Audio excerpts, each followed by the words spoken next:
L'invocation ne bougea pas d'un glaçon.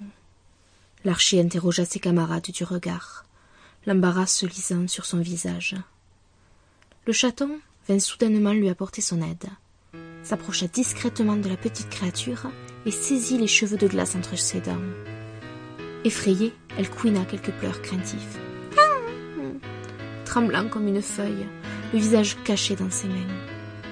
Wilfrid grimpa sur une des chaises et la déposa délicatement sur la table, tandis qu'elle continuait à exprimer sa peur à sa manière. Ne se sentant plus en danger, elle ouvrit doucement les mains et découvrit avec émerveillement la table, ses lumières et décorations scintillantes comme 1000 étoiles polaires.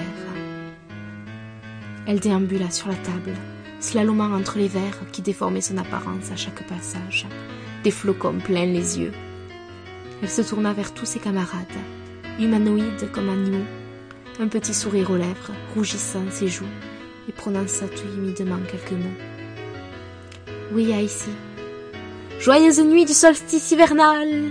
enchaînèrent-ils tous en chœur avec joie, à l'exception de Théo, qui marmonnait sa mauvaise humeur. Émue, la petite poupée de glace baissa le regard, tandis que le chaton lui lécha affectueusement la joue, la faisant glousser au passage. Remise de cette magnifique surprise, elle se mit à prendre son élan sur la table et sauta en direction de Chine, les bras tendus vers lui. Arrivée sur son épaule, elle piailla ce qui semblait être des remerciements enjoués et sincères, s'alternant avec une pluie de bisous sur tout le visage. Chatouillé par autant de preuves d'amour, son invocateur riait de bon cœur, soulagé de s'être enfin réconcilié avec elle. Cette dernière reprit d'ailleurs sa place dans le creux de son épaule, après avoir affectueusement frotté son petit visage de lutin glacé contre sa joue, et ne manqua pas de remercier plus humblement ses autres compagnons. Tout le monde s'installa autour de la table pour profiter du repas. À l'entrée, les aventuriers et leurs familiers purent découvrir dans leurs assiettes des toasts briochés de foie gras de canard, avec confit d'oignon. Le nain amena la bouteille de vin blanc accompagnant le mets, et se rendit compte qu'il avait omis de la laisser dehors pour qu'elle soit à bonne température. Icy se rua vers lui et apposa ses mains sur le contenant en verre pour le givrer. Après s'être fait remercier, elle regagna sa place devant son assiette miniature.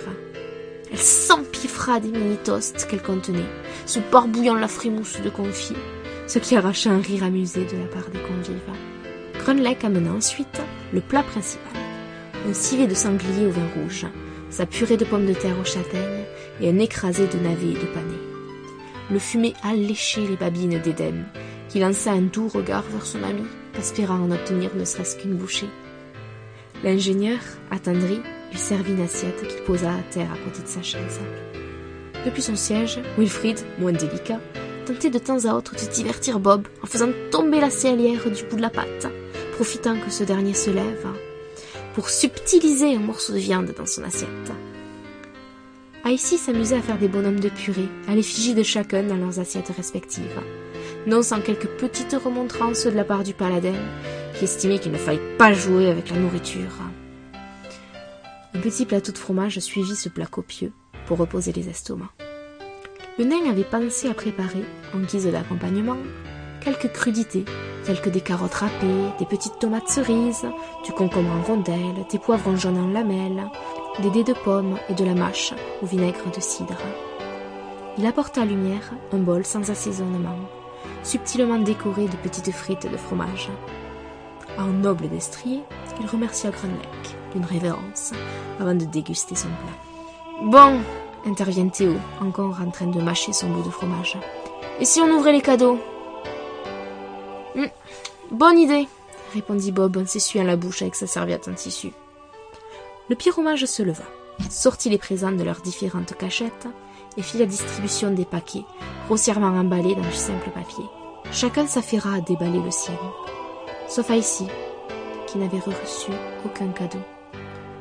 Déçue, elle observa en silence les réactions de ses camarades à la découverte d'un solide bouclier en fer forgé pour Théo, d'une belle cape d'hiver aux bordures dorées pour le demi-démon, un panier composé d'un pot gelé, d'une bouteille de jus de pomme, de petits cakes aux pommes et de quelques pommes pour l'archer, d'une toque de chef cuisinier avec son nom brodé en nain pour Grunlec.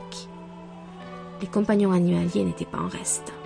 Wilfrid se vit offrir une souris mécanique, après laquelle il courait déjà dans tous les coins de la pièce. Lumière reçut une nouvelle selle de cuir, que son inquisiteur s'empressa de lui installer. Eden, quant à elle, obtint un talisman, dont le symbole lui rappela un de ceux qu'utilisait la druidesse qui s'était occupée d'elle par le passé. Tout le monde s'échangeait des remerciements. Parfois de tendres accolades, parfois d'humbles tapes amicales dans le dos, sous les yeux larmoyants d'un lutin de glace laissé pour compte. Aïssi se leva, discrètement, et se tourna en direction de la porte. « Et enfin, le meilleur pour la fin !» enchaîna Shin avec enthousiasme. « Le cadeau d'Aïssi !»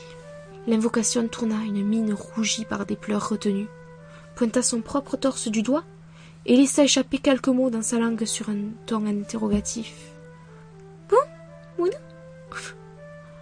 Oui, mais pour cela, il va falloir me suivre dehors. » Le petit élémentaire retrouva sa joie de vivre et bondit sur plusieurs éléments du mobilier pour atterrir sur l'épaule de son invocateur.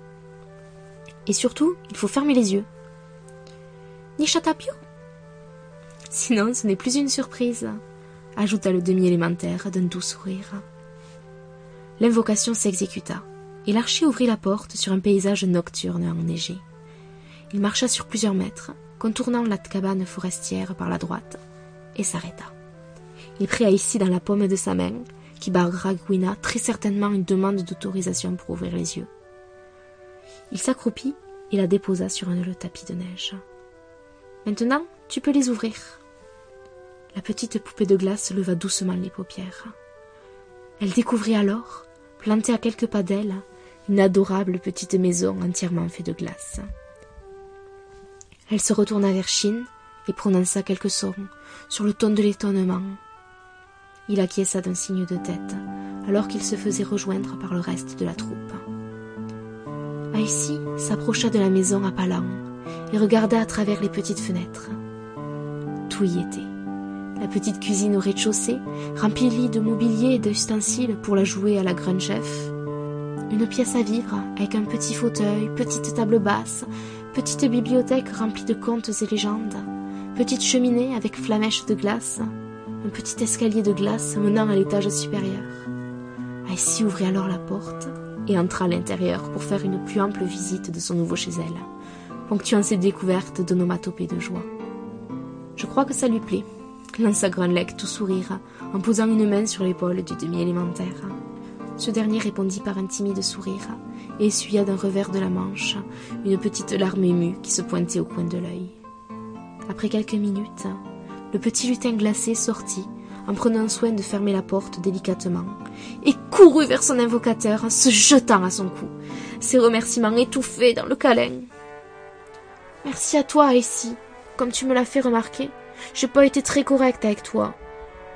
Je tiens à m'excuser de ne pas avoir réalisé que tu étais bien plus qu'une invocation, mais bien un petit être doté de sentiments. » La petite créature se retira de l'accolade, le regarda droit dans les yeux, murmura quelques sons d'un doux sourire et lui tapota affectueusement le bout du nez en guise de conclusion.